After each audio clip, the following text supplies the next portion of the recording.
Eso, perfecto, ahí Ya empezó está, a profe. grabar. Bueno, entonces, muy buenas noches. Un gusto y un placer estar acá nuevamente para una sesión más Buenas del curso de noches, profe. innovación pedagógica. ¿Perdón? Buenas noches, profe. Ah, ya, gracias. Entonces, vamos a darle continuidad al ejercicio que veníamos trabajando en función de poder ir cristalizando esa experiencia de aprendizaje. Y mira que estoy ahorita como, ¿cómo lo puedo decir? Satisfecho en qué sentido. Estamos en un evento también ahí en la UNAD, yo como trabajo en las dos, Uniminuto y en la UNAD, y hoy se habló mucho desde la perspectiva de experiencia de aprendizaje y uso de la inteligencia artificial, ¿no? Y llevaron unos expertos. Y tal cual, el discurso fue todo lo que les he venido compartiendo, lo que significa que estamos sincronizados en función de esas nuevas tendencias. Tenía una profesora que me decía que el conocimiento hay que compartirlo y sobre todo validarlo. Entonces, la validación me pareció un buen ejercicio. Experiencia de aprendizaje es la forma en la cual se refieren hoy en día a todo este tipo de cosas. Creo que sí tienen que meterlo mucho en el diálogo, ¿no? Porque es parte importante de lo que hemos venido trabajando. Miren, les iba a comentar, dentro de lo que estamos haciendo es importante ir ajustando algunas cosas. En la clase anterior nos quedamos como ya en este primer escenario en el cual utilizamos justamente las posibilidades de la inteligencia artificial, que se mantiene ese uso desde la perspectiva ética. Hoy me gustó porque el enfoque fue como muy similar. Hablar de plagio, muy complejo. Las leyes todavía no están claras en ese sentido. Y entonces es meterse en camisa de 11 varas. Además que hay una posición técnica que es bien interesante y me gustó mucho eso el día de hoy. Claro que yo creo que el tema es por ingenieros, ¿no? Entre ingenieros estamos como en el mismo lenguaje. Recordar que lo que hace la inteligencia artificial no tiene un tema de identificación lógica como lo hace el ser humano. No se filtra, no se copia, no se hacen ese tipo de cosas. Es un uso predictivo desde la estadística en el cual reorganiza las palabras y lo más cercano a lo que nosotros hacemos para poder decir que lo que escribe la IA vendría siendo el parafraseo. Es un parafraseo directo.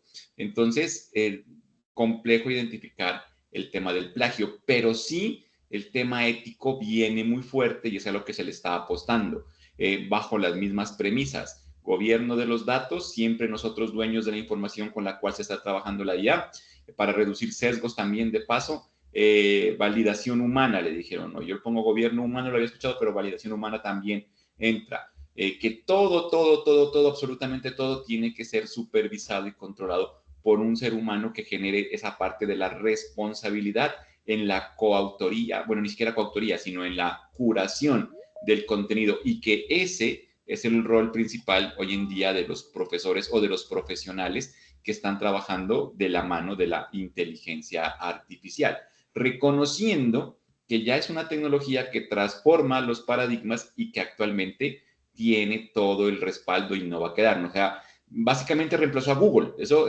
lo dijeron hoy. Creo que tienen toda la razón. Y cuando lancen el navegador la gente de OpenAI va a ser mucho más complejo. Entonces, utilizando esas posibilidades, hicimos la búsqueda, el refinamiento y llegamos a este plan, que aquí viene la parte de la validación. Y ahí son ustedes los expertos en el área y en el tema. Habíamos visto las cosas que debería tener la experiencia de aprendizaje que estamos tratando de desarrollar y habíamos llegado al consenso de que aquí está casi todo lo que se debería aprender e inclusive la discusión era si estaba muy extenso para hacer un diplomado. Más sin embargo, podemos seguir desarrollándolo y ya cuando esté el producto final deciden cómo lo quieren comercializar, sería la palabra, ¿no? O monetizar, porque pueden hacer muchas cosas en términos de la propuesta, ¿no? Por niveles, por fases, por certificaciones. Hay muchos modelos en ese sentido, pero es más desde la perspectiva venta. Y este plan tiene que ajustarse pues a las nuevas necesidades de experiencia educativa que requieren las personas. Ni siquiera el estudiante. Yo en estos días, no sé si Mario se los compartió, miraba una publicación en redes sociales en la cual un teórico proponía que más que nunca, yo creo que en Facebook, ¿será que está? Creo que sí. Porque este es el discurso, yo también creo en eso. Sería en la web del maestro. Yo ahí lo miré. Y fue ayer o anteayer, entonces no creo que esté muy lejos. Mira. Los catedráticos son vendedores y los estudiantes son clientes. Yo en eso estoy de acuerdo, ¿sí? Y los clientes evalúan a los profesores, que ahí es donde pone él el eje un poco más desde el debate, ¿no? A mí sí me parece importante entender la educación como servicio y que como servicio tiene clientes y esos clientes en esa regla que siempre ha habido van a tener la razón en el sentido oferta-demanda, porque no es un tema si es bueno, si es malo, si es mejor o peor, la ambigüedad que rodea eso y la parte subjetiva es muy compleja, ¿no? ¿Es malo que no se evalúen? Yo no creería. ¿Es malo que los evaluemos? Yo no creería. Pero sí el mundo moderno, dentro de todas estas posibilidades y que van apalancadas de la tecnología, siempre van a permitir que la persona escoja. Cuando yo lo veo como estudiante cliente, está como en función de eso. Ustedes quieren vender el diplomado y ese diplomado va a tener sus clientes, tienen que ofrecerles algo de tal forma pues que atraiga al cliente. Me quedo como en esa posición, muy desde el marketing que deberíamos llevarlo a la pedagogía. Ese es el punto. En ese sentido, aparece este marco que no es necesariamente nuevo, esto ustedes lo conocen, el tema del currículo flexible, ¿no? Ya sabemos que currículo es todo lo que rodea la planeación del proceso educativo y que responde a una serie de preguntas. ¿Qué enseñar? ¿Cómo enseñar? ¿Con qué enseñar? ¿Cuánto enseñar? ¿Cómo evaluar? ¿Qué recursos utilizar? Por ahí va dándole respuesta, ¿no? A la planeación curricular como tal.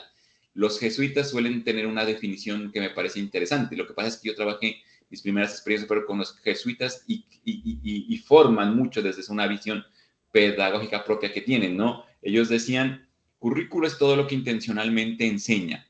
Entonces, todo lo que tú planeas con esa intención, a eso se le puede llamar currículo. Entonces, no hay problema. En ese sentido, tenemos como un primer bosquejo del currículo del diplomado, por decirlo así, que quieren ofrecer. Pero hay que entender que ese currículo ahora hay que flexibilizarlo. ¿Qué significa que se flexibiliza? La teoría del currículo flexible no es nueva. Lo que pasa es que toma relevancia porque vivimos en un contexto en el cual hablar de facilidad, de flexibilidad, de adaptación, inclusive hoy lo hablamos mucho, ¿no? De la inclusión, todo ese tipo de términos y demás van siendo como muy necesarios en esta época.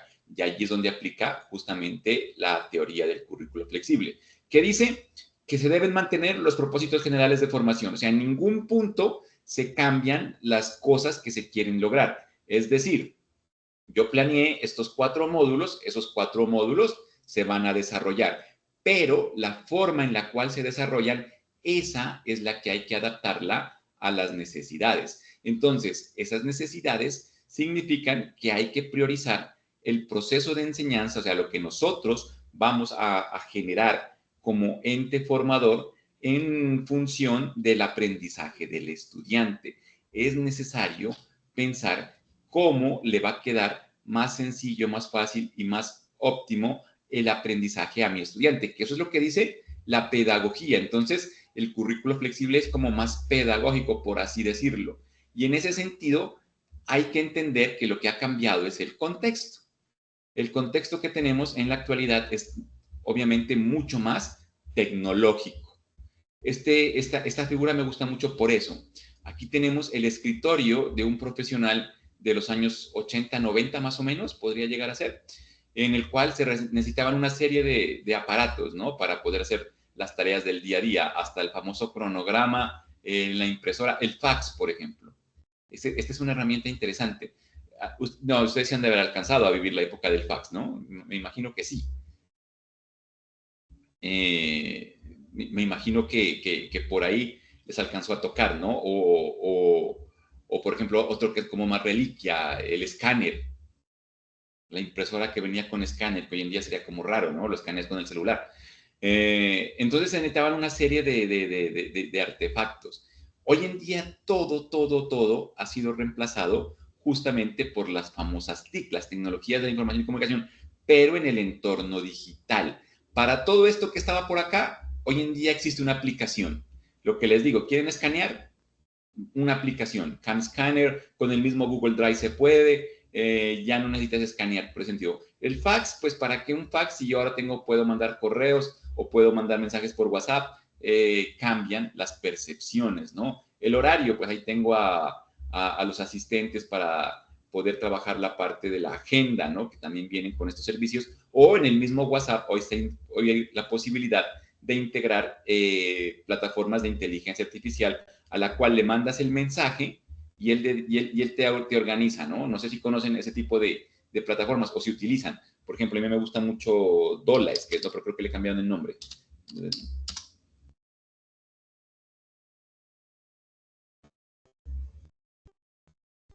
Pero va en WhatsApp, este no es.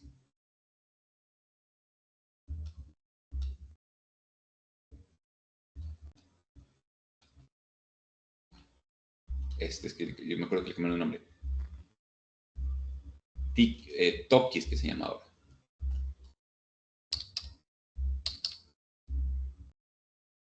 A ver, por aquí lo debo encontrar. Aquí está. No sé si lo han utilizado, lo conocían, un sí o un no, los que están aquí para poder saber más o menos cómo estamos en el tema contexto, ¿no? Tú entras a esta página, se las voy a dejar ahí en el chat. Lo único que tienes que hacer es justamente darle aquí en el icono de WhatsApp. Y lo que va a hacer es llevarte a tu WhatsApp. En este caso, pues tengo el WhatsApp web. Y se abre el contacto como tal. Tienes que guardarlo como un contacto. No es más. Y una vez que ya lo tienes ahí, funciona así tal cual como está acá. Yo le mando por texto, por voz, una imagen, lo que me venía en el correo, y él se va a encargar de recordarte lo que tú le digas. Por ejemplo, yo, tengo el viernes una cita a las 10. Recuérdame este viernes a las 9 de la mañana que tengo tal cita. Pero la diferencia con el tema de los otros organizadores es que como es en WhatsApp y es con inteligencia artificial, hace que la cosa sea como más fluida.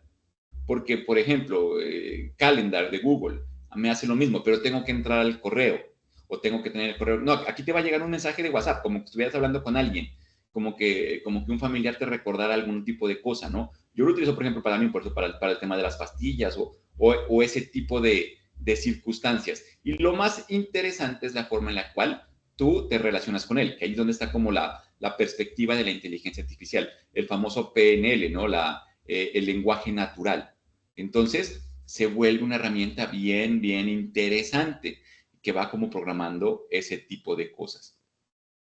Y hay un montón más. Esta es la que por ahí la miré en TikTok y me acuerdo y la uso y me parece muy buena. Pero entonces, en ese contexto en el cual todo lo podemos hacer con este tipo de herramientas, hay que entender que los procesos educativos también se ven afectados por ese tipo de circunstancias. Lo que no se puede tratar de pretender es que tengamos que hacer lo mismo bajo un contexto diferente, porque en educación las cosas no funcionan así. Mira en lo que se está trabajando ya en este momento. Las aulas están volviendo a llenarse, las vacaciones acabaron y el año educativo en diversos niveles ha comenzado. Sin embargo, una publicación en un medio local nos hizo pensar en una realidad que ya se vive en otras partes del mundo y que tal vez podría llegar a nuestro país. Se trata de profesores virtuales, es decir, maestros proyectados que se encuentran a kilómetros de distancia, pero que sin embargo pueden impartir clases e interactuar con los alumnos. Esta es una realidad que vive en países como México, donde este tipo de educación se viene impartiendo con gran aceptación. Los creadores de esta nueva forma de educación comentan que esta iniciativa nació como consecuencia de la falta de profesores especialistas en campos específicos, así que en lugar de trasladarlos de un lugar a otro, invirtiendo el triple de horas, pues decidieron colocarlos en las aulas a través de proyectores en los que además pueden interactuar con los alumnos. This is amazing. I can see you, I can hear you, and I'm currently Dos Santos. No obstante, la educación empleando la tecnología de hologramas viene siendo probada en países del primer mundo como Inglaterra, donde el Imperial College de esa ciudad viene creando un software de videoconferencia que le permite proyectar su primer equipo de profesores con imágenes holográficas, con la capacidad de interactuar con el público presente. En este caso, no se trata solo de una imagen de 2 dimensiones proyectada sobre un espacio, sino de verdaderas imágenes holográficas. Hasta el momento, este tipo de tecnología de hologramas solo habían sido empleadas en eventos de entretenimiento, como la magistral aparición de Michael Jackson en el escenario de los premios Billboard en el 2014. En un trabajo con tecnología de última generación de aquella época que dejó a todos perplejos por lo verosímil que lució.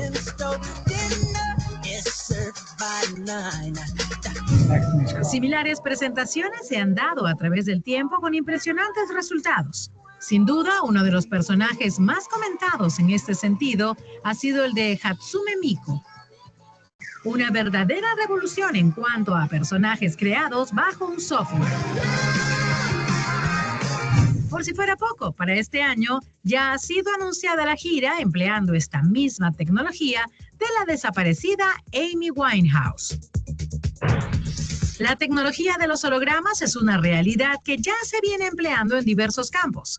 No obstante, impartir clases completas con profesores especialistas en diversos campos con esta tecnología podría convertirse en la manera más directa de recibir información útil de primera mano. Así que esperemos que este tipo de tecnología también llegue a esta parte del mundo.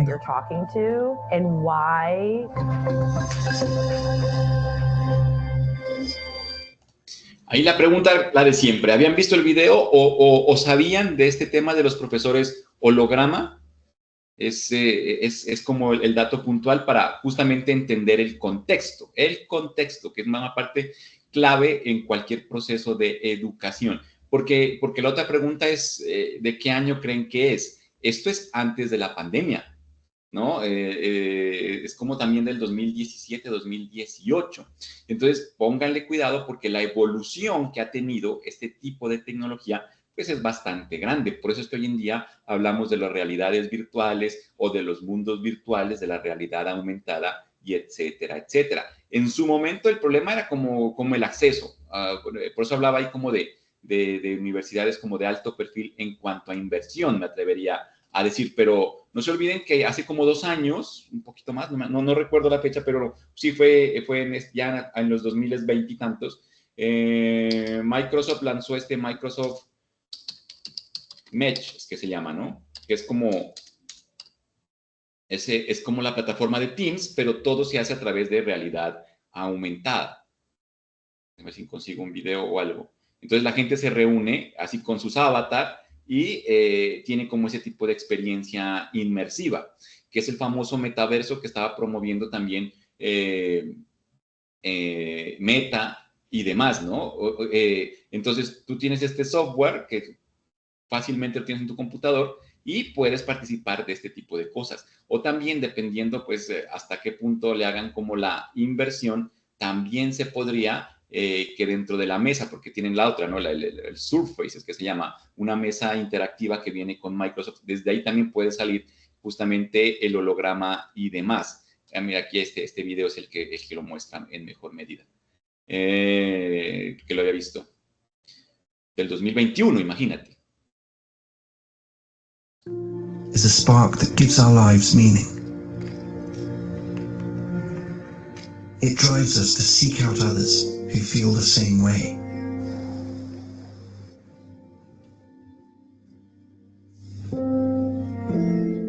Okay, why don't you put the data and we'll take a look together. Hey Mario, what you got for me? To find those who share our views and offer different perspectives. So this next. Look over here. Challenge us with new ways of seeing. But I think we should. Deepen our understanding. And enrich our lives. 最后一题的时候，往前。 Great things happen when we commit to something bigger than ourselves. Take a closer look at it. place this here. Let's see how we go from there, okay? This sense of collaboration and the feelings of connection it brings excites us. Hey, just in time. I'm gonna move it slightly, okay? It's yours, take it. We have 2 planes right now on the same trajectory. As we put people first, technology fades into the background and feels like anything but. Aisha, what do you think? I think if we had 330, maintaining 2800, we'll be clear for approach. Excellent. This changes the way we see the world, and in turn, changes the world we see. These numbers are looking great, actually. There's promise in the possibilities, and what we see and create next will stretch the imagination. Good morning, Sarah. Morning. Slowly coming towards the thumb. A world without boundaries. Good job. A lot better than yesterday. Yeah.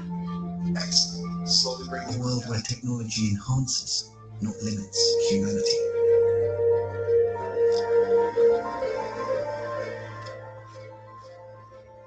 With people front, center, and in the spotlight. The future is here. And here can be anywhere. Introducing Microsoft Mesh. O sea, ¿sabían de Microsoft Mesh? Sería como la pregunta. Y eso que en ese video, porque ese es muy conocido, pues esos videos que se hacen virales en algún momento, ¿no? Que por eso siempre les pregunto si lo han visto o no, porque dentro de este entorno TIC deberían haberlo visto por X o Y razón. Pero del 2021, entonces significa que en ese momento ya hay más desarrollo y más facilidad en el acceso a ese tipo de tecnologías. Vuelve y juega, como somos Latinoamérica y la última parte donde llegan como los adelantos, de pronto se nos demora un poquito más. Pero este tipo de tecnologías que antes eran como de ciencia ficción, tipo Star Wars y este tipo de cosas, son una realidad. O sea, acá no las vemos como en la cotidianidad por temas de acceso y demás, pero en los países más desarrollados, allá están. En China, por lo menos, son como cosas del día a día, ¿no? Que por eso dicen que cuando uno va para allá, piensa que está como 50 años más adelantado. En ese sentido, en algún punto se van a empezar a ver como este tipo de cosas. Ahí lo importante es esto, contexto, o sea, lo que rodea el proceso educativo, que de una u otra forma nos va a afectar. En la educación formal, que es la que está regida por algún ente gubernamental, como los programas de la universidad y demás, de pronto es un poco más complejo porque por aquí me escribían, la universidad no lo acepta, claro, porque tiene que ser una decisión institucional para irse todo el mundo entendiendo esa necesidad. El tema es que en la educación no formal, que es la que no está regida por ningún ente y también enseña de la misma manera, pues ahí sí uno puede hacer, como quien dice, lo que quiera. Es más, entre paréntesis, porque es mi idea nada más. Yo creo que la educación no formal está mucho más avanzada en este tipo de cosas que la educación formal.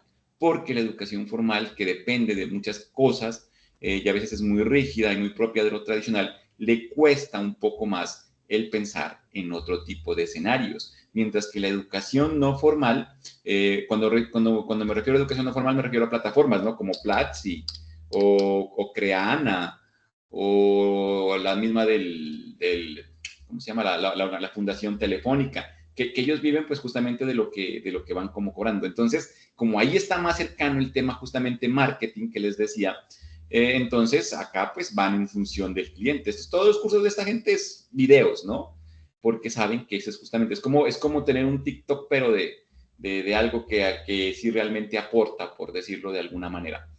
Entonces les llega mucho más fácil. ¿Y qué es lo que tenemos que acordar o qué es lo que tenemos que ajustar de acuerdo a ese contexto? La teoría del currículo flexible dice que tenemos que tener en cuenta al menos 4 cosas, porque son varias. Lo que pasa es que los autores de este tipo de cosas, porque como les digo, la teoría del currículo flexible, eso no es nuevo, eso no es de ahora. No podríamos decir que viene como de un sentido moderno. Esta es una teoría de esas bien antiguas de la educación, ¿no? Pero que cobra vida justamente por la innovación, porque es algo que llama al cambio. Y en ese sentido, pues hay muchos autores, hay muchas posturas donde coinciden, por lo menos en estas 4 que están acá en pantalla. ¿Qué se debería acomodar? La intensidad de la jornada.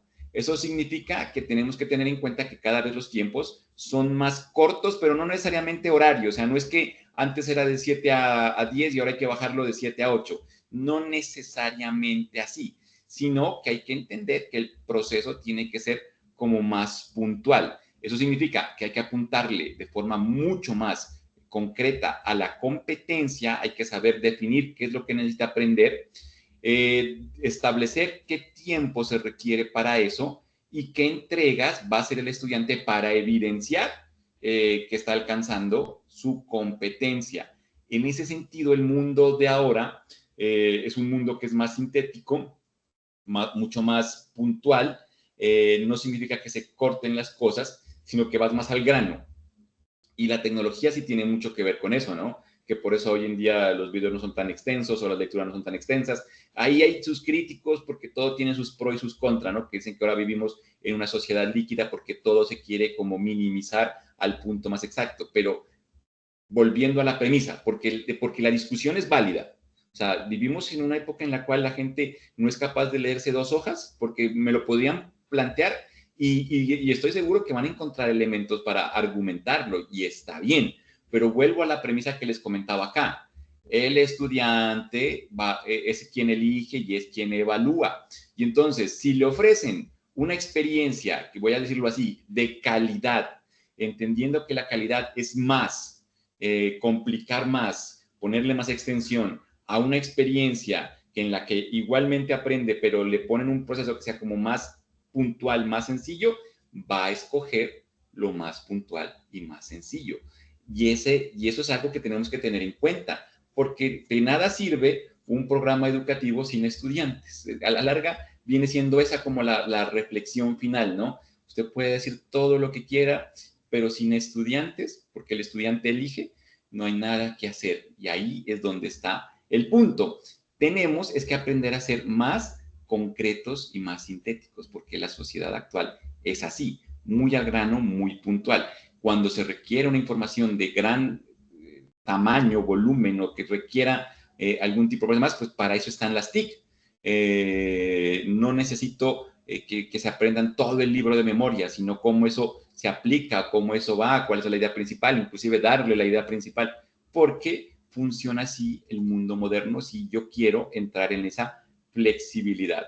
Las didácticas, que ya lo habíamos hablado, la didáctica son los recursos que se utilizan para facilitar el proceso de enseñanza. Entonces, esas didácticas tienen que enfocar a las prácticas de enseñanza. Y es importante hoy en día utilizar prácticas de enseñanza que estén pensadas en acercarle al estudiante de la forma más sencilla y posible el tema de estudio, ¿no? Entonces, si tengo que utilizar algo que en ese contexto es muy importante, como lo propone aquí este meme, que parecería curioso, pero mira que el profesor está enseñando que viene siendo como geometría, cálculo, con algo tan sencillo como el Pokémon Go, porque todo el mundo en su momento jugó Pokémon Go. Es como pensar en ese tipo de estrategias. La base pedagógica es entrar con la de ellos para salirme con la mía.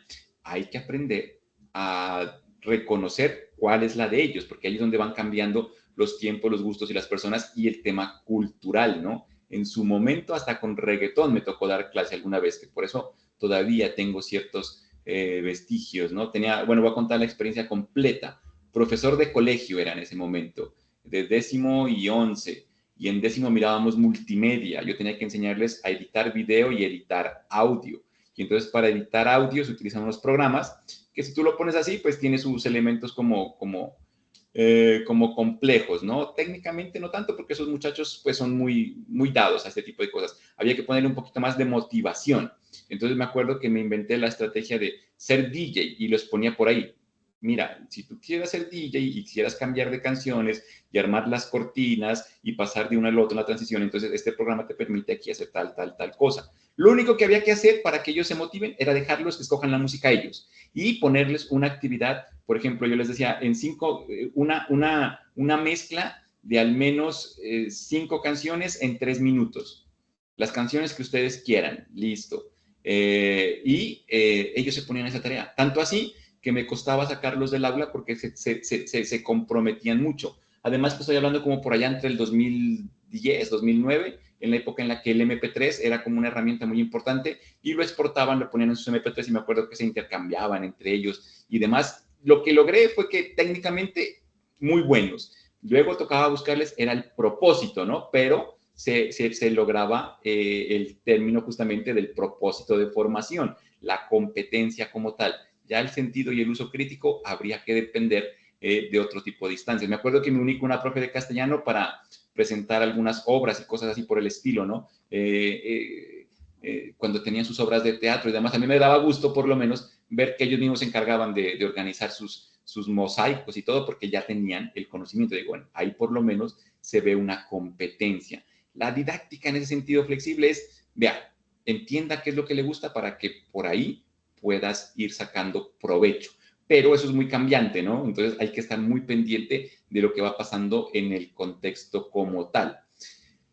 Los contenidos, entendido como la parte que se quiere aprender, o sea, las asignaturas, los temas, en este sentido nosotros tendríamos, los contenidos son estos, que están aquí, los temas. O sea, estos tenemos que volver los contenidos.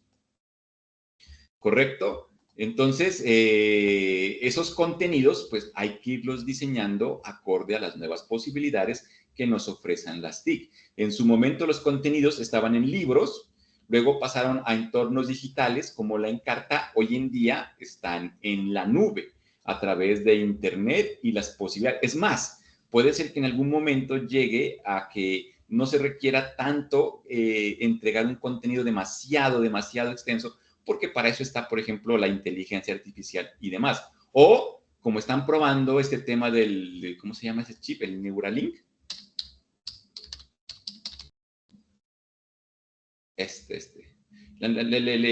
¿Han escuchado hablar de esto? De Elon Musk, del chip de Neuralink. Un sí o un no, nada más ahí en el chat para saber, porque vuelve y juega, es el tema del contexto, ¿no? Esto lo viene trabajando desde hace como unos tantos años, pero en este último año es donde ya se empiezan a ver aplicaciones mucho más reales y puntuales. Entonces, hace poco hicieron una operación experimental donde a una persona ciega le pusieron el chip y volvió a ver. O sea, imagínense en ese tipo de desarrollo, ¿no? En ese caso, porque la necesidad, ¿no? Pero es que en algún punto podría convertirse en un artículo, así tal cual como tenemos el celular o un reloj, te haces poner un chip y en función de eso, pues conectas tu cerebro al entorno digital y como en Matrix, ¿no? En algún punto, como en Matrix, ven, necesito aprender tal cosa y te cargan la información. Entonces, el contenido tiene como esos elementos. ¿Significa que desaparece el rol del profesor? No, porque lo que podría encargarte es la información, más esa información convertirla en un conocimiento crítico y constructivo va a requerir de la persona. Pero entonces el contenido cambia, porque yo no tengo que enseñarle que Colón descubrió América en 1800, ni sé qué, no me acuerdo la fecha, porque miren cómo funciona la memoria, sino escenarios, ¿no? Mira, ya sabes que Colón descubrió América y que vino con la peor clase de gente que de España le pudieron mandar porque venían a saquear, bueno, lo que diga ahí la historia. Ahora, ponte otro escenario, 1492, gracias, ¿no? 1800.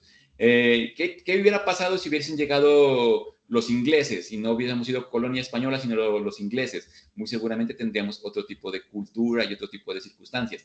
Analicemos eso, a ver, para ver cómo influye. Hoy en día, entonces comienzan a hacer otro tipo de análisis, porque fuéramos cristianos, porque ya no es el tema conocimiento, almacenamiento de información, porque eso se soluciona, sino que sería conocimiento, sentido crítico en función de algo en particular, que es lo que plantea una competencia, de ahí que sea como tan compleja desarrollarla. Pero hoy en día tenemos que pensar en contenidos que vayan como en función de eso, que por eso cuando mirábamos acá que decíamos, uy, pero está bastante extenso, de pronto no es tan extenso, se requiere como algo muy particular que explique cada uno de estos temas, ¿no? O en un video de 7 minutos, o podemos hacer un podcast, por ejemplo, explicando, por eso tiene tanta acogida el formato del podcast, ¿no? Entonces hay que ir ajustando esos contenidos, pero no es almacenar una gran cantidad de información, sino lo que es necesario. Y si se requiere profundizar, para eso es la bibliografía, para eso son los recursos adicionales y hay que dejar que el estudiante recorra ese camino, pero que en una primera instancia aquí es donde aparece el concepto de lo básico, que lo que es fundamental, eso sí quede explicado. O si se requiere profundizar, para eso debería ser la actividad. Y eso me lleva al otro punto, que es la evaluación. La evaluación clave en cualquier proceso de formación hay que reinterpretarla. Eso significa que hay que reconocer los tipos de evaluación, que hay que saber generar estrategias de evaluación. Y hoy en día es muy importante reajustar a lo que le damos valor. No sé, esto también lo voy a explicar más adelante, pero la evaluación a veces la malinterpretamos, ¿no? Está como dentro de un proceso muy sistémico. Conseguir información mediante un instrumento para establecer un juicio de valor y en función de eso tomar una decisión. Entonces, ese juicio de valor también es supremamente importante porque pues se pide dentro de los modelos modernos de evaluación pues que tengan más en cuenta justamente el contexto de lo que pasa, porque ya tenemos otro tipo de circunstancias. Estas ideas como de los exámenes sorpresas o la perspectiva del control, porque el problema no es el examen, sino la perspectiva del control o el efecto que siempre tuvo la evaluación desde ese mecanismo de punitivo. Entonces, eso no permite vislumbrar bien cuál es la importancia de la evaluación, ¿no? El elemento más trascendental, porque inclusive se evalúa todo el proceso, no solo al estudiante, se evalúa la institución si está haciendo las cosas como debería ser, se evalúa al profesor si está utilizando las estrategias que debería utilizar, se evalúa al estudiante si tiene que hacer lo que tiene que hacer, se evalúa inclusive si fuese el entorno un poquito más educación básica o algo así, hasta la familia, ¿no? En ese sentido, tú podrías tener otro tipo de resultados o otro juicio de valor. Y ahí hay que trabajar desde otra perspectiva. Esto significa que el profesor y el estudiante requieren conocer algunas herramientas muy particulares. El profesor tiene que salir de esos esquemas tradicionales, ¿no? Donde se preocupa por acciones que están siempre marcadas por ese control, ¿no? Entonces, en un escenario virtual que aplica el currículo flexible porque no es presencial y tiene otro tipo de elementos, ya miramos las modalidades, preocupado porque salga la gente en cámara, porque tenga el micrófono abierto, por participar o por controlar lo que se está diciendo, ¿no? Entonces yo digo, profe Felipe, ¿qué acabo de decir? Profe Carmen, ¿está de acuerdo con lo que dijo el profe Felipe? Profe Ángela, ¿y usted qué aporta a esto? Y están como, a veces lo confunden con las famosas metodologías activas, que no dicen eso, ¿no? No es tener al estudiante ahí todo el tiempo mirando si es que está participando o no. Él del otro lado tiene que hacer lo suyo, ese es su rol. Mi rol como profesor es entender lo que está en mis manos, que es la enseñanza. Entonces tengo que pensar, por ejemplo, a mí me parece más importante en este escenario que ustedes puedan ver la pantalla que verme a mí, porque yo hago gestos y todo, pero no me alcanzan a ver en la cámara. Y eso que tengo una cámara porque trabajo en educación virtual, pues con muchas más capacidades y resolución porque vivo de esto, por decirlo de alguna manera. Pero sé que el que está del otro lado de la pantalla no me ve, entonces no es como tan importante, ¿no? O no sé si les pasa, ejercicio de empatía también, rol del nuevo docente. A mí me pasa que cuando estoy en una reunión así sincrónica y comienzan con ese tema de que prendan las cámaras, esa actividad me distrae, porque entonces estoy pensando en cómo me veo en cámara.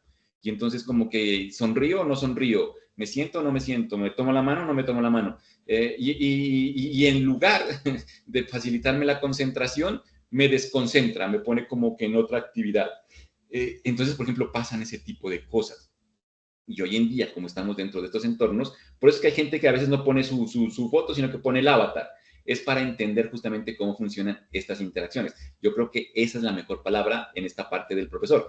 Entender dentro de este contexto cómo son las interacciones y adaptarte a ellas. No tienes que hacer que lo que tú piensas que es lo mejor sea siempre lo que está delante. Mejor dicho, me explico. Tienes que pensar en términos del estudiante, no en términos del profesor. Y una cosa que nos reveló la pandemia fue que se trató de presencializar la virtualidad en lugar de utilizar los modelos virtuales, ¿no? Por eso el tema de que estudiantes de 7 a 9 en una aula de Zoom, con uniforme, con cámara prendida, o sea, no funciona así, porque no se da pie a la flexibilidad. Entonces el profesor también tiene que ejercer su rol. Y el estudiante, obviamente, que también tiene su rol. Cuando hablamos de metodologías activas, quiere decir que el estudiante es consciente de que lo que hace o deja de hacer va a afectar su proceso de educación. O sea, que si él quiere profundizar, tiene que leer el contenido. Si él quiere ir un poquito más allá, tiene que leer la bibliografía o buscar nuevos referentes, no quedarse solo con lo que le dice el profesor. Entonces, buscan desde la perspectiva metacognitiva el conocimiento del conocimiento, un estudiante mucho más activo, que reconozca las capacidades de su memoria, las capacidades de su comprensión, las capacidades de su atención, por ejemplo, cositas que están por ahí en el aire. Pero lastimosamente tenemos estudiantes que son del todo descuidados. Pero lo que dice ahí algunos estudios que he encontrado, o por lo menos la gente que habla de esto, porque también me parece que es como un debe en la educación, a veces no se habla muy bien de esto. Lastimosamente, las metodologías tradicionales no fomentan este tipo de competencia. La metacognición también es un concepto supremamente antiguo. Eso no es de ahora. Lo que pasa es que con la llegada de estas nuevas ciencias de la educación, como la neuroeducación o la psicología en su avance un poquito más pedagógico, empiezan como a revelar otro tipo de detalles que son bien interesantes y que le dan relevancia, ¿no? al concepto de metacognición. ¿Qué tan preparado está mi estudiante para ser consciente de lo que aprende y sobre todo cómo aprende? Porque pasa, ¿no? Y generalmente está ahí el concepto. Yo lo miré hace poco, ¿no? Es como este tipo de cosas. ¿Por qué el mejor estudiante de colegio no triunfa en la vida? Porque he visto unos reportes como así.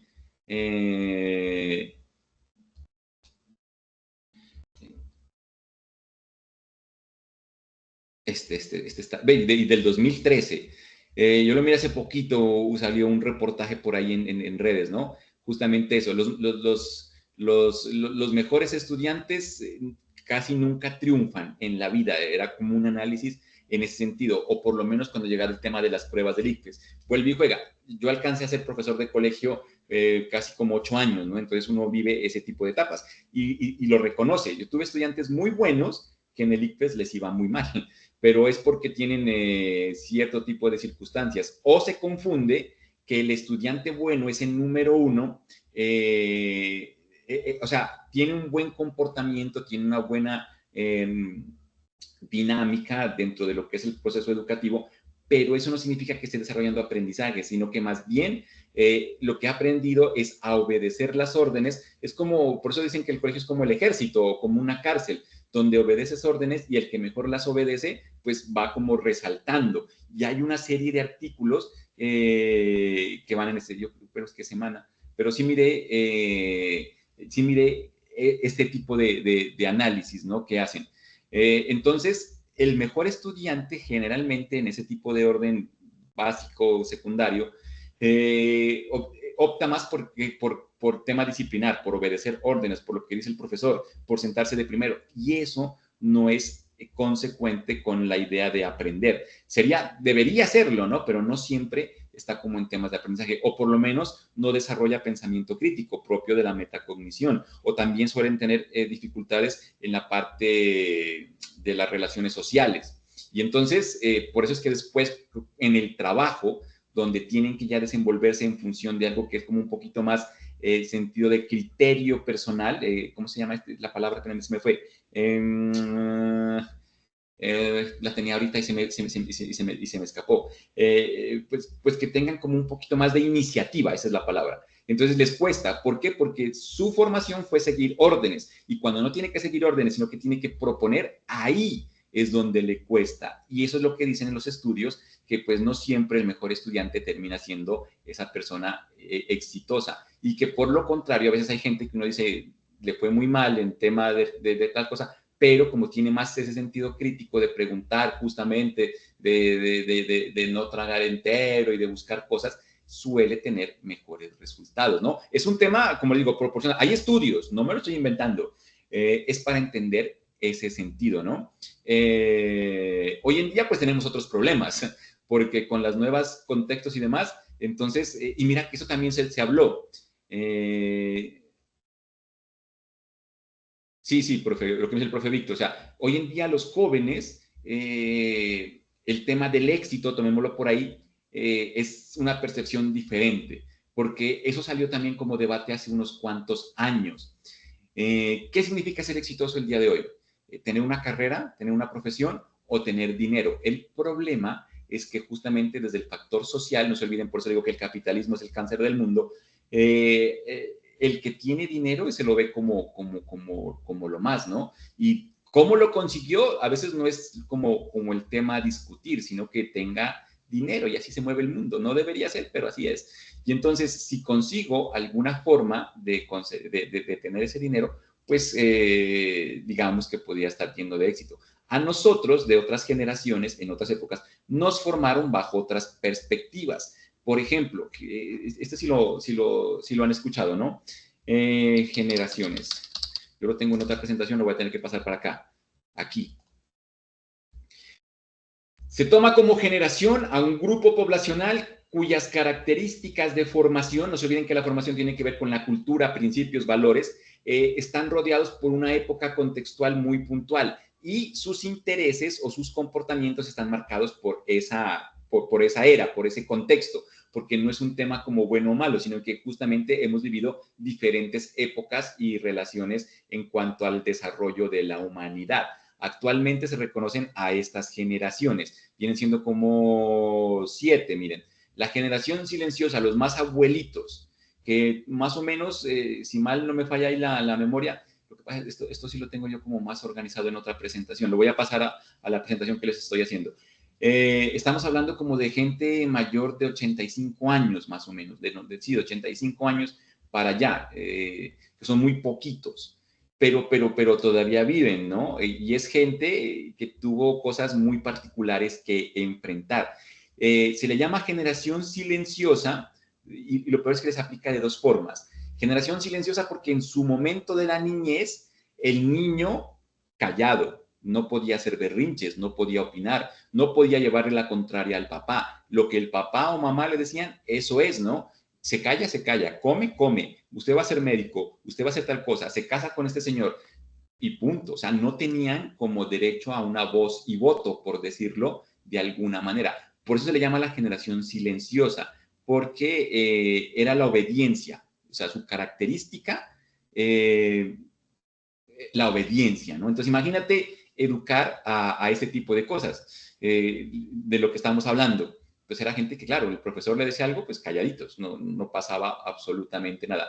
Y lo peor es que ese silencioso hoy en día también les aplica porque va como en otra perspectiva. Este tipo de población de más de 85 años suele ser, no se olviden que hay excepciones, no, es un tema de porcentajes.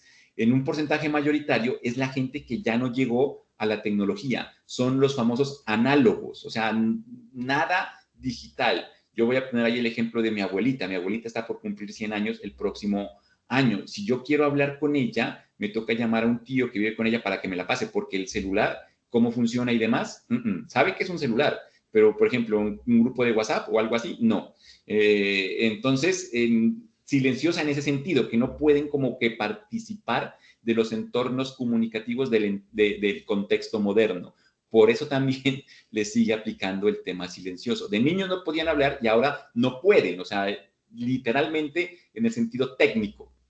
Es muy raro ver alguien por TikTok o por alguna plataforma, ¿no? Como opinando, a menos que tenga por ahí un equipo o algo por el estilo, porque es como el entendimiento de la tecnología. Y no se olviden que tecnología no son solo las herramientas, ¿no? Es el conocimiento. Hay un factor humano bien grande en la palabra tecnología, porque es el uso como tal el que va premiando ahí. Entonces, hay gente que no le llegó a ese estilo. Luego vienen sus hijos, que vendrían siendo como la gente más o menos de 65 a 85.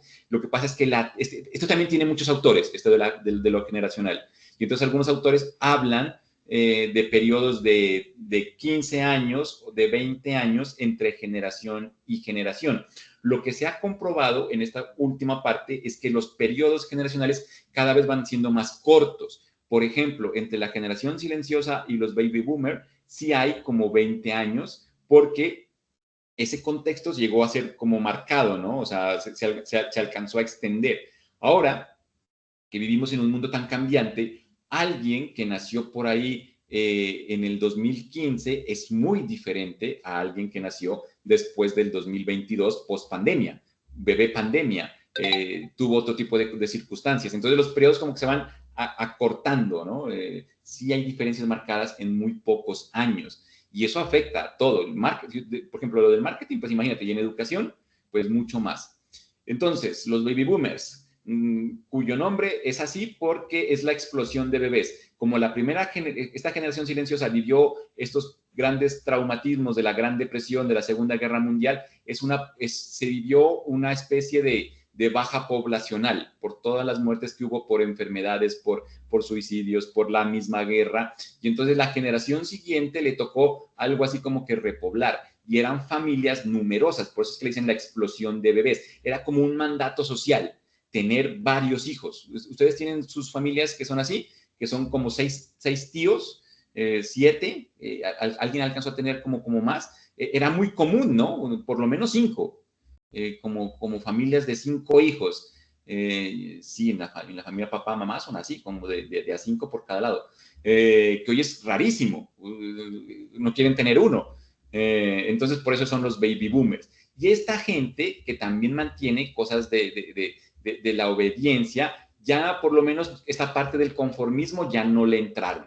Ya son personas que empezaron a pensar, bueno, ¿y por qué? ¿Por qué me toca casarme con este? ¿Por qué tengo que ir a la guerra? ¿Por qué tengo que estudiar medicina? Y comienza un efecto en el cual se empiezan a pensar en posibilidades diferentes, ¿no? Entonces, se mantienen estatus como el profesionalismo, como la dedicación, como la responsabilidad, pero comienzan a generar un impacto cultural en el sentido de que hay que cambiar cierto tipo de paradigmas. Por eso es que la palabra revolución es bien importante en esto, porque nos la han vendido mal. Acá hablamos de revolución y pensamos en la guerrilla, y no es eso. Revolución es cambiar algo que por ahí se puede llegar a considerar que no cumple con sus expectativas. Y en ese sentido, pues esta gente, todos los jóvenes en todas las generaciones siempre van a marcar una revolución, o sea, un cambio en algún sentido. En este caso, empezó a ser como con el tema del conformismo, ¿no? Que por eso viene, por ejemplo, el Festival de Woodstock. A mí, cuando explico este tema, me gusta mucho eso. El Festival de Woodstock, que es como un hito en ese sentido, que ya cumple, ¿cuántos años? Como 60, creo.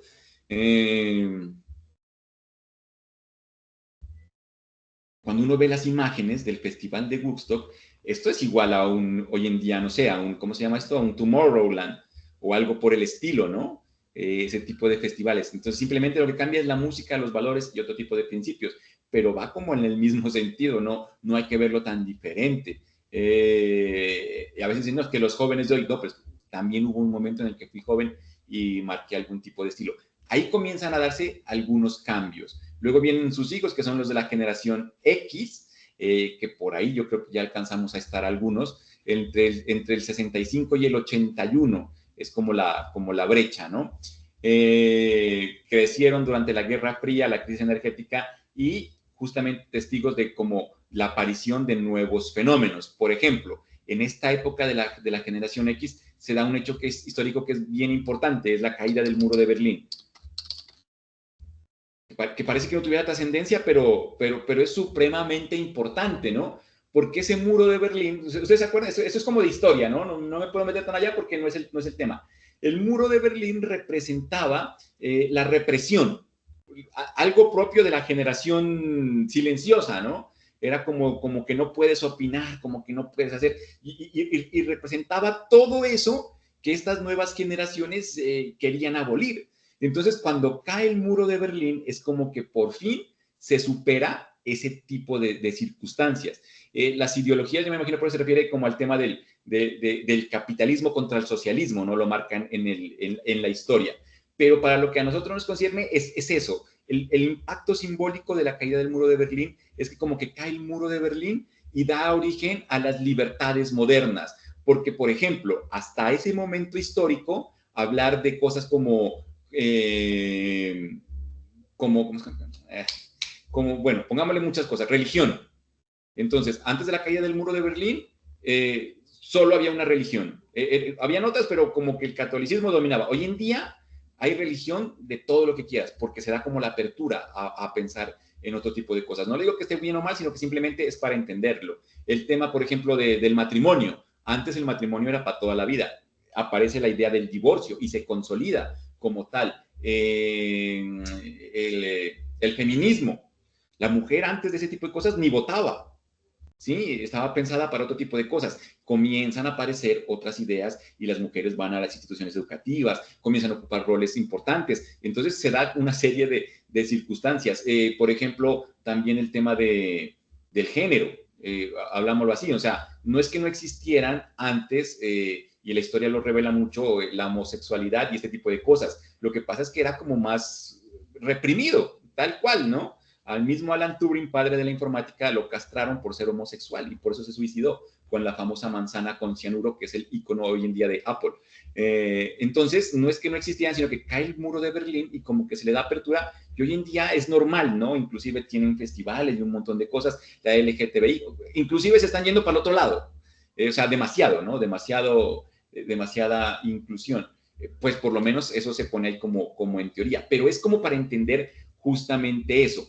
El punto aquí es que esta generación pues vive esos cambios y por lo tanto tiene más apertura a ideas nuevas, que ahí pues esta generación está como más cercana, aunque está como en el cruce, ¿no? Entre estos paradigmas antiguos y estos paradigmas modernos. Hay una teoría dentro de esto generacional que es los famosos puentes. Los puentes hacen referencia a personas que nacieron sobre el final de una generación y el principio de otra, y entonces están como su tema cultural está como mezclado entre las dos cosas. Entonces aquí aparece, por ejemplo, los exennial, que llegan junto con la generación millennial o generación Y, que ya ven nacer las primeras tecnologías móviles. Entonces ya se mira ese primer teléfono móvil, pero no se olviden que el primer teléfono móvil, estamos hablando, es es un teléfono pesadísimo. Este señor es el que lo inventó. Por allá como justamente en los años 80 y tantos, que viene siendo como de esa generación y en ese cambio, pero ya viven como la posibilidad de otro tipo de tecnologías, o primeras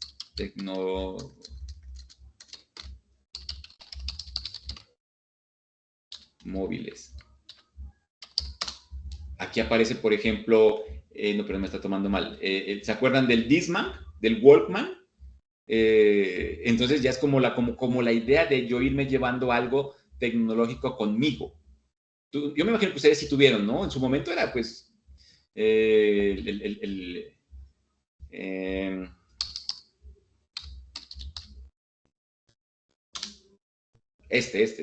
o el Walkman con cassette, ¿no? Los audífonos, hoy en día pues imagínate, por Bluetooth, por comunicación, o sea, pero es una generación que empieza a vivir como este tipo de cosas y obviamente que su pensamiento, su comportamiento se va a ver afectado porque entonces se vuelve como mucho más flexible. Mira, justamente hablando de la flexibilidad en la entrada a este tipo de cosas. La generación Y, que es la que le sigue, que supuestamente es la generación que ahorita tiene más representación porque es como la población más grande en el mundo y los que están justamente empoderados porque es como la población trabajadora.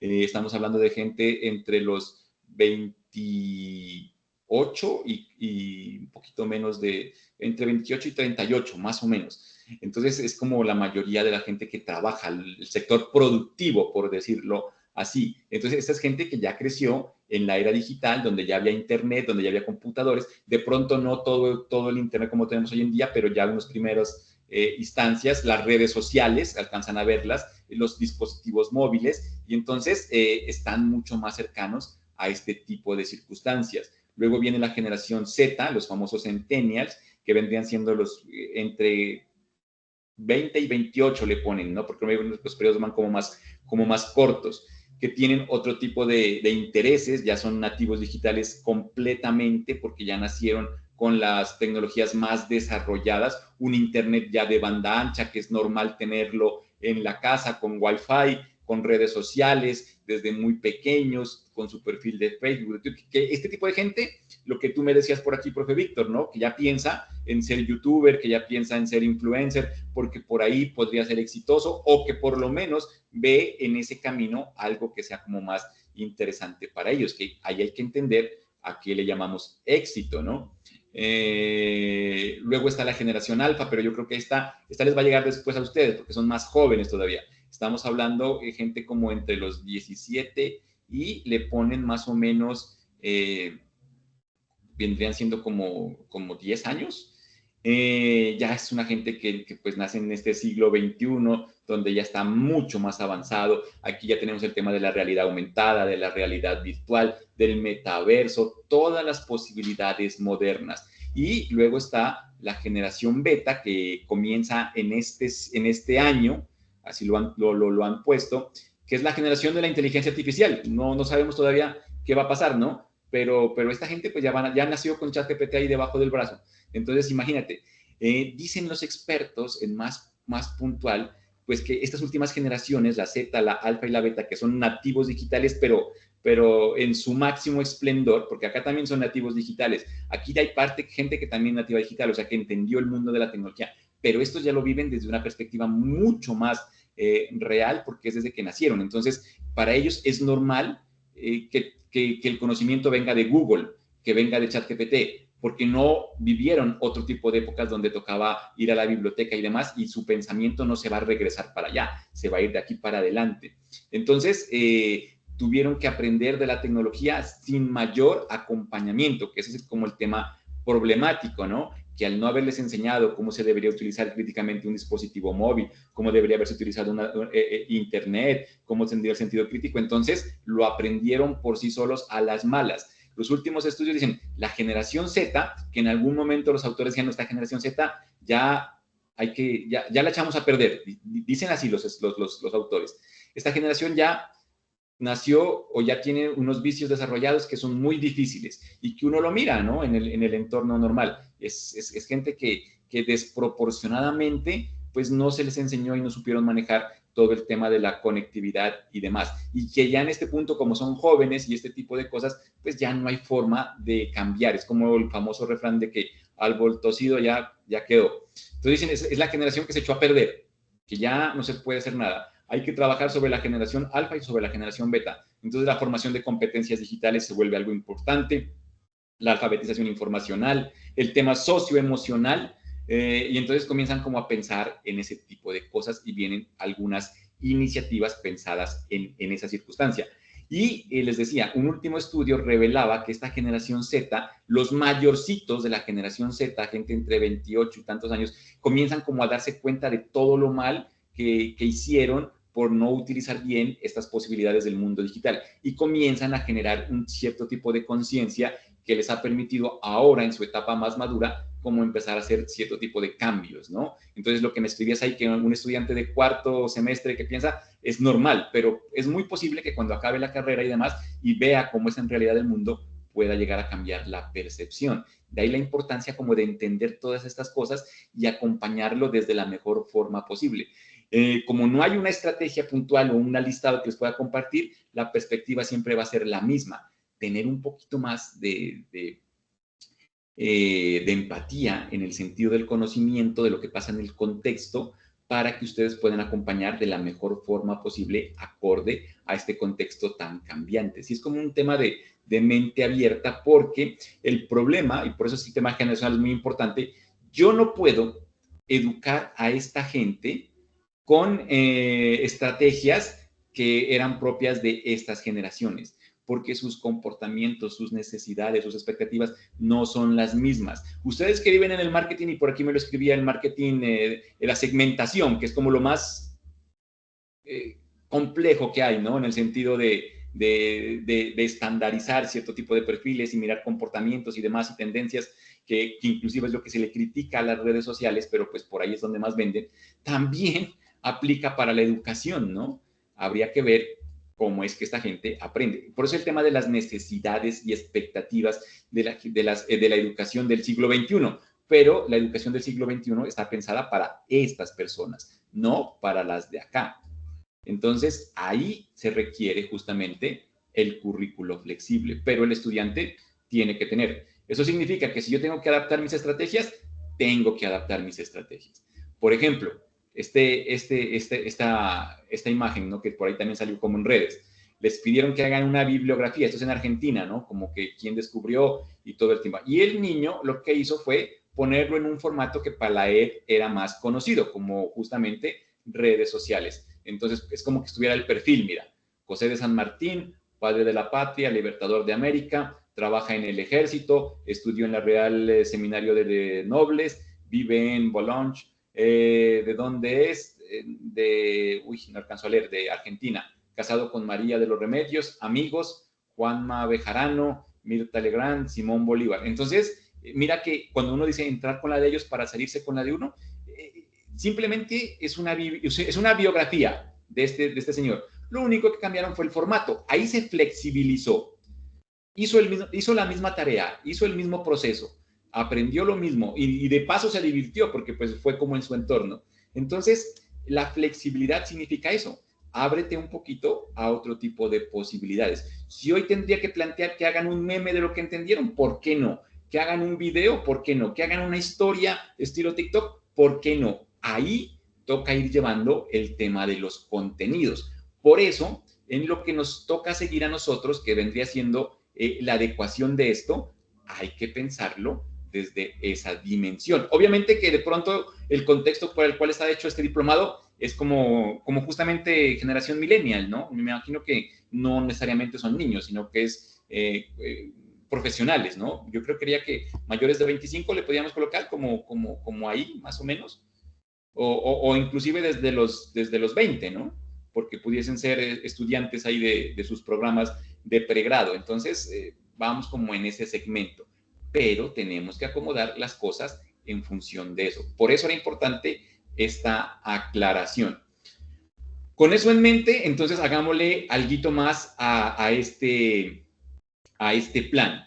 Lo que se necesita para poder planear el contenido, la estrategia de enseñanza y sobre todo la de evaluación es definir la competencia y el resultado de aprendizaje, que a veces no se lo vende así, pero como el proceso de educación suele pedirlo, entonces hay que tener un objetivo de aprendizaje. Luego, en el marketing, uno le puede llegar a cambiar. Este módulo 1, con estos temas, tiene que tener una competencia. ¿Listo? Entonces, yo le pediría a la inteligencia artificial, porque aquí estaban los módulos, que arme la competencia. Y es lo que me está diciendo aquí, inclusive.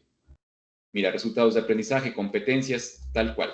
Le voy a decir, vamos a redactar las competencias. Redactar en primera instancia las competencias. Se requiere una competencia por módulo acorde a la temática general que se va a desarrollar. Y Machine Learning. Antes de empezar, ¿entiendes la tarea? Yo le estoy tratando de decir que quiero una competencia por cada módulo acorde a los temas, para que no me haga desligado o desarticulado, ¿no? Y este mismo prompt se lo voy a colocar ahí en el archivo que veníamos trabajando. Y hemos hecho hartos.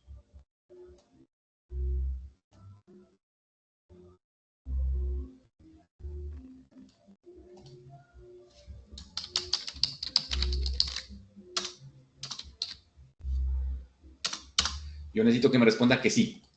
Y sigo trabajando en Copilot porque ahí es donde tengo la información, la primera información, ¿no? Sí, entonces, cada competencia esté alineada con la temática general del módulo. Eso es lo que quiero. Sean formuladas en términos de capacidad demostrable del estudiante. ¿Qué sabrá hacer, aplicar o integrar? Porque ese es el tema de la competencia, ¿no? Por eso les digo, la IA ayuda un montón porque no necesito explicarle. Va a buscar referentes, encuentra competencia y sabe lo que es. ¿Cuál es la definición de competencia? Conocimientos, habilidades y actitudes que requiere una persona demostrar para poder decir que puede hacer algo o no. Y es lo que me está diciendo aquí. mantener el rigor académico y la pertinencia práctica, pero con un lenguaje claro y orientado a resultados. Ese también lo podríamos como ajustar, ¿no? El tema del tono y demás. Mira, piénsalo para personas de tal edad, de tales características. Entre mejor se haga, pues mucho mejor va a ser la redacción. Vamos a definir 4 competencias, una por módulo, que funcionen en el marco pedagógico del diplomado. ¿Quieres que las formule directamente al estilo competencia académica? ¿El estudiante será capaz de, o prefieres que las redacte en formato más profesional? Ejemplo, desarrollar la capacidad. Eso sí ya va a depender de cada uno de ustedes y de la necesidad.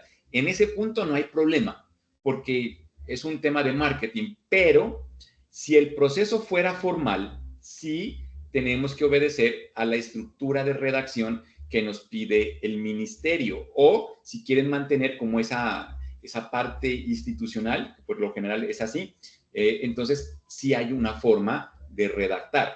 Yo hace mucho tiempo, pues aquí la tengo, que vengo utilizando, yo no me acuerdo en qué momento fue que hice esto, porque en algún momento trabajé de asesor pedagógico. O sea, yo tenía que enseñarle estas cosas pedagógicas a otros profesores. Generalmente me mandaban a ingeniería por ser ingeniero. Y mis ingenieros, pues como tal, la pedagogía no nada. Y no había necesidad de explicarles la pedagogía, sino más bien como buscarles soluciones. Y como entre ingenieros nos entendemos, entonces se me ocurrió crear esta guía para que sea un ejercicio mucho más sencillo. Y resulta que hoy en día sigue siendo aplicable y con la llegada de la inteligencia artificial se vuelve mucho más sencillo. Si la requieren la guía me dicen, si no la pongo ahí en el recurso también. Pero miren, yo en su momento participé de una cualificación con el Ministerio de Educación, porque como les digo, tenía el rol ahí en esas funciones sustantivas, es que estaba haciendo inclusive el documento maestro de un programa, ¿no? Y entonces me acuerdo mucho que la discusión se centraba en la redacción de las competencias, y ahí es donde viene todo este andamiaje de los pedagógicos y demás, y qué tal cosa. Y recuerdo con mucha claridad que el señor del ministerio dijo, vea, ese no es el problema, que si quieren poner el verbo en presente, en pasado, en infinitivo, háganlo.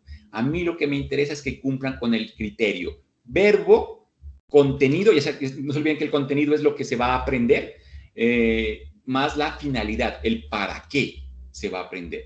Si tiene esas 3 características, lo demás está perfecto. Pero adicionalmente, llegando como a esos consensos, se dijo lo siguiente, que ese verbo que se va a utilizar para redactar competencia tiene que estar dentro de esta escala, que son los famosos verbos no medibles. Es como muy parecido al tema de los objetivos generales y los objetivos específicos, donde el objetivo general, para poderse cumplir, tiene que pasar por los objetivos específicos. Acá es igual. El tema con la competencia, porque esto viene como en la misma premisa. Lo explico así, pero ojo, ¿no? Ojo, porque aquí sí me pueden, como se dice, funar, porque, como les digo, mi idea es aterrizarlos en términos puntuales, porque si me pongo a revisar la literatura o si me voy a la epistemología, este es un tema complicadísimo, porque tendríamos que hablar de los objetivos de aprendizaje, de las competencias de aprendizaje, de los resultados de aprendizaje. Hoy también se hablan de los derechos básicos de aprendizaje. Y al fin de cuentas, cada una de esas evoluciones obedece a lo mismo. Los propósitos de aprendizaje. O sea, ¿qué tiene que aprender? Entonces, en primera instancia se hablaba de los objetivos, que eran acciones. Luego llegaron unos pedagogos o unos autores y dijeron, no, pero no podemos coger a una persona y que simplemente haga acciones, tiene que haber algo más. Y desarrollaron el concepto de competencia. Y entonces le aumentaron eso. No son solo acciones, son conocimientos, habilidades y actitudes que una persona tiene que evidenciar. Con el paso del tiempo, pero me estoy refiriendo a muchos años, comenzaron a notar problemas, sobre todo en la parte de la evaluación, porque evaluar por competencias es una cosa muy compleja en el sentido de que una competencia puede requerir mucho tiempo para desarrollarlo. Ser competente no es algo que se logre de la noche a la mañana y perfectamente puede llegar a pasar que yo esté, por ejemplo, hoy, con este curso, estoy tratando de formar en ustedes la competencia de la ingeniería del PROM para el manejo de todo esto, pero no significa que acabado el curso ya ustedes van a ser competentes. Quedan unas nociones, quedan unas ideas, comienzan a practicar, dependiendo qué tanto practiquen cada día, de aquí a un tiempo que no sé cuánto no lo puedo medir, si en un mes, en 2 meses, en 6 meses, va a depender de cada quien, van a llegar a lograr la competencia, ¿no? Yo a veces escribo el PROM y voy como rápido, pero es que, como les digo, aparte de la lógica programacional y todas las experiencias como ingeniero, estoy trabajando con la IA desde que salió. O sea, por lo menos 3 años de darle. Entonces, claro, eso uno lo vuelve más, ni siquiera, bueno, más competente, sí, pero yo lo veo en términos de experticia, ¿no? O sea, uno comienza como a manejar. Entonces, tendría que ser algo equivalente. Habrá gente que lo haga más rápido, como habrá gente que lo haga más lento. Y ahí es donde viene el problema con las competencias. Los críticos dijeron, no podemos seguir trabajando por competencias, hay que cambiar. Y vino el tema de los resultados de aprendizaje. Y los resultados de aprendizaje, que tienen una estructura parecida, el tema es que tienes que plantear un verbo que sea medible, y ese es el cambio, en un corto tiempo. Entonces, yo no puedo plantear una acción así como genérica, sino que tiene que ser puntual en una medida determinada. Al finalizar este curso, el estudiante será capaz de reconocer qué es la ingeniería del PROM, por ejemplo. Y entonces, eso sí es medible. Y ahí van. Luego está el tema de los derechos básicos de aprendizaje. De pronto en la academia no alcanzan a verlo, pero también, ¿no? Es en la educación básica. Son como los contenidos mínimos que una persona tiene que aprender en esa formación básica, y ya los vienen como planteando. Y así van como las teorías, ¿no? Que por eso a veces la pedagogía es como tan cansona en ese sentido de tantas cosas que hay que aprender, pero así es. Entonces, para buscarle una solución y no dar ese discurso, porque no tiene, como les digo, mayor sentido, entonces tengo esta guía, y aquí tengo justamente lo que se requiere. Este es el estilo de redacción, algunos verbos que cumplen con esto de lo no medible, y me acuerdo tanto que me di a la tarea de buscarlos. No se los encuentra así tan fácil como en internet, ¿no? Me tocó buscar varias fuentes, e inclusive en inglés los encontré más fácil, este tema de lo no medible. De ahí los traduje en español y encontré como las más. Por ejemplo, saber. ¿Cómo mides que sabe una persona o no? Tiene que ser como otra serie de pasos. Ese es un verbo no medible. El entender, el captar, el guiar, el familiarizar, el apreciar, el conocer. Entonces, son verbos que tienen como esa propiedad en cuanto a la sintaxis, ¿no? Y a la interpretación, que requieren más cositas. Y los tengo ahí. Para mí, me parece que una persona que no tenga el conocimiento pedagógico tan profundo desde la epistemología y que no quiero meterlo en ese ámbito y que quiera redactar una competencia coherente, lo único que tiene que saber es que podría escoger de esta lista el verbo que le parezca se relaciona más con lo que está trabajando y desarrollarle el siguiente. De ahí la importancia de esto, ¿no? Por ejemplo, módulo 1, estrategia prospectiva e inteligencia competitiva. Entonces uno dice, para esto, ¿qué será como lo necesario? Que reconozca las estrategias, las perspectivas y la inteligencia competitiva, que identifique la estrategia, la perspectiva, y pues como pensar así como no, que entienda la perspectiva, que capte, que guíe, que se familiarice, que aprecie, y entonces se vuelve un ejercicio, a mi modo de ver, más sencillo en cuanto a eso de la redacción. Se quitan como una serie de problemas, o por lo menos así me ha dado resultado. Y se le da un ejemplo justamente puntual. Mira, entonces, el verbo es la acción, en este caso sería entender, donde el contenido dice lo que debe aplicar.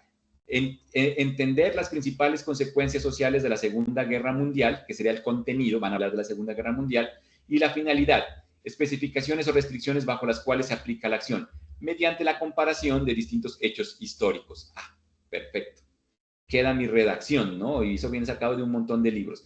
Con la llegada de la inteligencia artificial, y si he logrado en ustedes desarrollar justamente ese tema de la ingeniería del PROM, reconociendo lo que siempre les digo, pensamiento algorítmico, dividir en soluciones, machine learning, entrenar a la máquina, la ética, los datos, el gobierno humano y demás, mira que es tan sencillo como esto. Yo puedo darle esta información a la IA, eso sería control de los datos, para que cuando él me dice, voy a redactar la competencia, no sea a lo que él entienda, sino a lo que yo quiero, que ir controlando cierto tipo de acciones. Por ejemplo, ¿qué tiene que tener una competencia desde la perspectiva de la redacción que podríamos interpretar como que está bien o mal? No puede tener más de un verbo, porque si no serían varias acciones y entonces no te enfocas ni a lo uno ni a lo otro. Es una regla, se lo podría decir. Y ahí voy como acomodando. Y la IA, en su sabio proceder estadístico de saber articular y relacionar, va a escoger de esa lista el mejor verbo y me va a armar ese proceso que antes yo lo hacía, como les digo, así como se lo estaba contando. Entonces, simplemente es entender esto. Mira, si yo le entrego esta información y gracias a la programación, al PNL, a los lenguajes naturales con los cuales se mueve la inteligencia artificial, solo sería copiar la imagen. En este momento estoy capturando la imagen. y le digo acá, la pego. Le di print screen, ¿no? O sea, copié la imagen, nada más. Y le digo, vamos a redactar acorde a los parámetros de la imagen. ¿Lo entiendes? Machine Learning nuevamente. Ahí hay doble, ¿no? O sea, es el aprendizaje de la máquina, el controlado y el no controlado, ¿no? ¿Lo entiendes? Lo entiendes es el controlado y el no controlado es lo que él interpreta de la imagen. Y para saber que sí lo está entendiendo, por eso es que le hago la pregunta. Debería responderme con la información que está en la imagen. O sea, el hecho de leer lo que está en la imagen, de interpretar los caracteres, que eso lo hace hoy en día la IA. Entonces, mira que sí lo leyó. Vamos a redactar una competencia general para cada módulo del diplomado siguiendo el esquema indicado en la guía. Verbo no medible de la lista sugerida. Entonces, mira cómo mi prompt se descomplicó con simplemente entender ese tipo de cosas. Pero, ojo, esto lo hablábamos hoy en el encuentro que les digo. No se olviden que es fácil porque el conocimiento está aquí. En algún momento de mi vida me puse en estas, como le digo, ¿no? Entonces, los saberes previos y el conocimiento humano es supremamente clave. No vayan a pensar que entonces la IA me hace todo, no. En este caso, porque, como les digo, yo aquí los estoy acompañando y pues voy generando este tipo de intercambios de conocimiento, pero ustedes le pueden agregar lo que también consideren, ¿no? Esa es la parte supremamente clave, porque la IA en este momento no está razonando, o sea, no está entendiendo, no está reconociendo el concepto de competencia y todo lo que les dije, simplemente está haciendo alusión a la estadística de lo que dice aquí, nada más. Contenido, tema o campo de aplicación, finalidad, propósito, contexto, restricción de aplicación. Cada competencia será clara, integradora y alineada con la temática del módulo. Estoy listo para redactarlas. ¿Quieres que te presente directamente ahora o deseas ajustar algún parámetro antes de, por ejemplo, tono más técnico, institucional o profesional? Entonces, ahí es donde viene esta parte en la que les digo tienen que acomodar. ¿Cómo les comparto esto? La imagen se las voy a compartir acá, porque la guía, ¿no? No me van a hacer olvidar de compartirles la guía. Pues ya está ahí, no tiene problema. Y voy a colocar el prompt. Voy a colocar la imagen por si la requieren también, aunque por ahí no la pueden descargar. Aquí en el chat se las comparto también. Y el prompt era muy sencillo.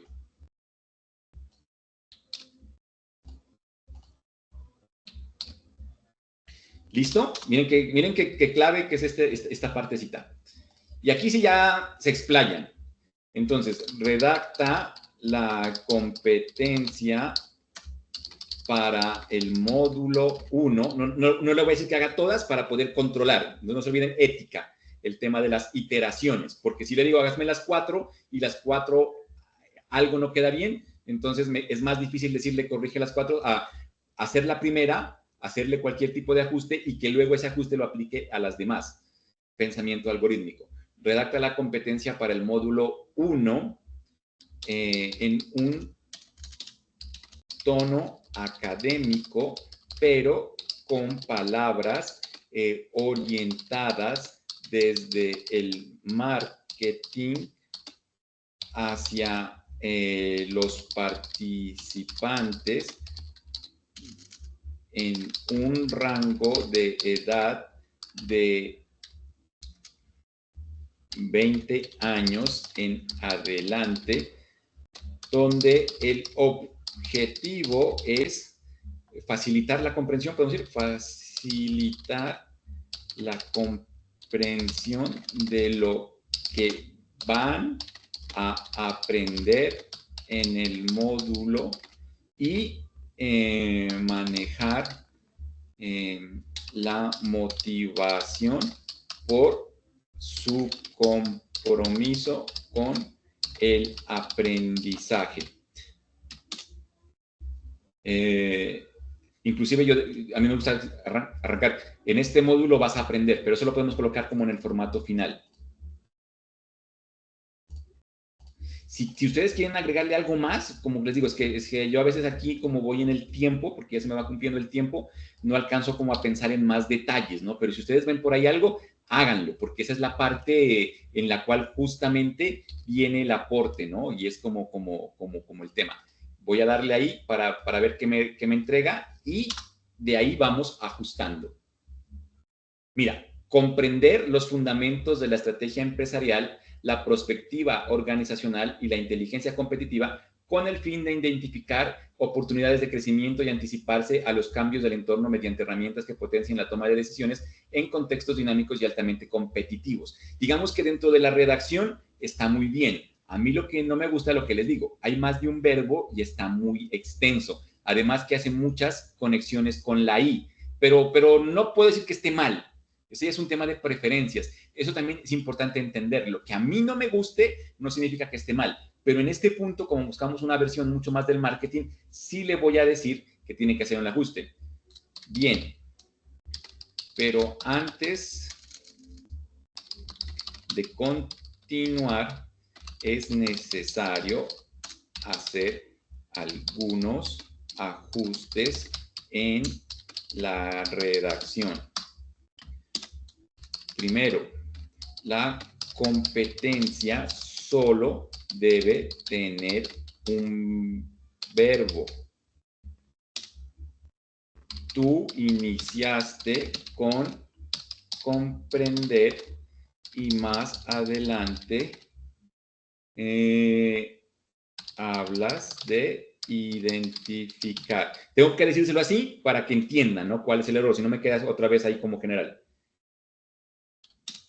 Tiene que ser solo una acción y estar al inicio.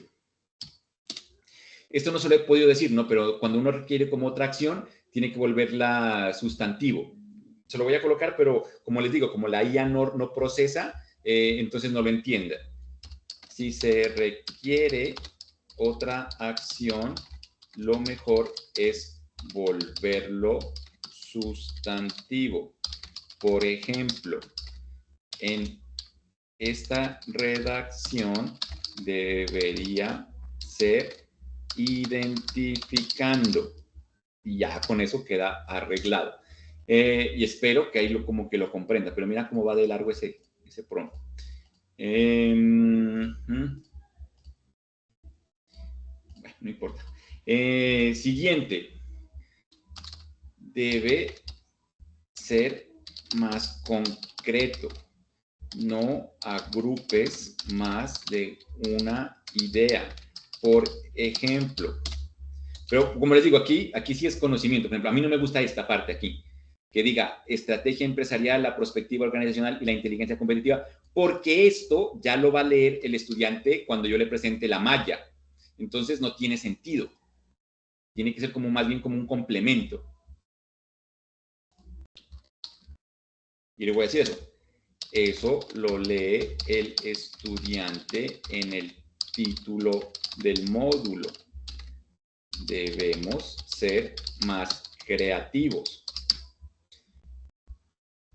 No, ya, termino esta parte y ya, profe Ángel. Lo que pasa es que empezamos tarde también igual. El módulo debe ser más creativos, debemos ser más creativos. Genera también una redacción más fluida, evitando el conector y.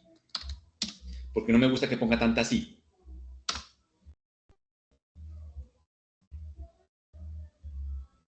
Mira, entonces mira lo que me la cambió. Apreciar las dinámicas del entorno empresarial, reconociendo escenarios futuros y oportunidades competitivas para fortalecer, pero aquí me lo hizo mal, tengo que decirle, la toma de decisiones estratégicas. O lo arreglo directamente yo, ¿no?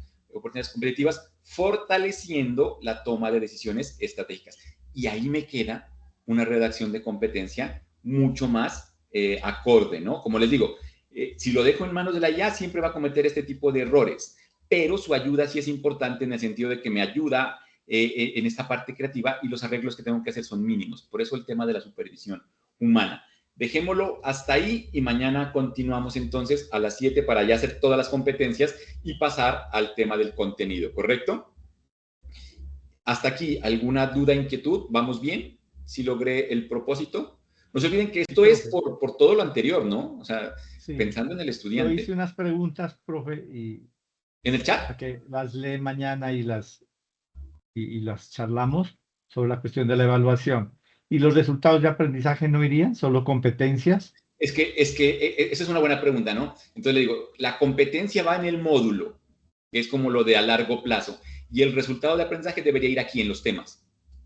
Por cada tema, un resultado de aprendizaje. Porque para articular con la evaluación me queda más sencillo ahí. Después sí puedo sacar los criterios, las rúbricas y todo lo que va enmarcado. No se olvide que a la evaluación todavía no hemos llegado, pero Sí, ahí sí. me adelanto un poquito. Ok. O sea, no se olviden que esa parte no es que tenga una regla, ¿no? O sea, es lo recomendable, porque decir una competencia por cada tema, el problema es ese, que la competencia es más difícil de medir, por eso nos han hecho cambiar a resultados de aprendizaje. Un solo resultado de aprendizaje para todo este módulo también podría ser, pero entonces va a depender, ¿no? Del modelo y del esquema.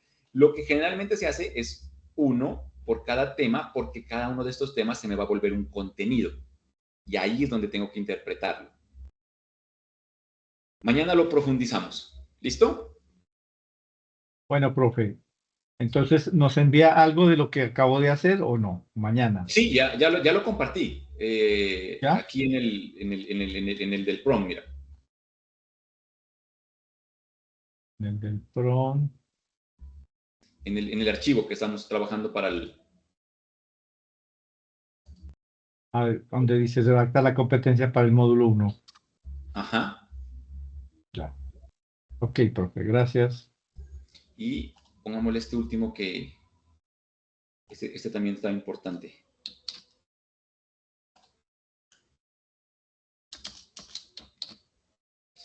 Listo. Bueno, entonces mañana lo acabamos de completar y vamos avanzando en esa parte. Llegamos al contenido, llegamos a la evaluación, a las actividades y ahí ya nos queda más completo el ejercicio.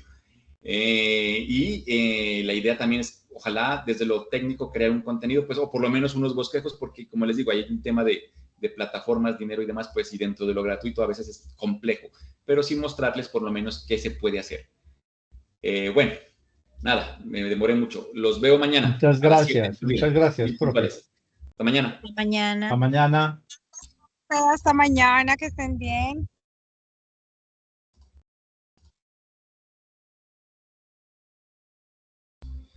No se olviden de tener la grabación de pronto.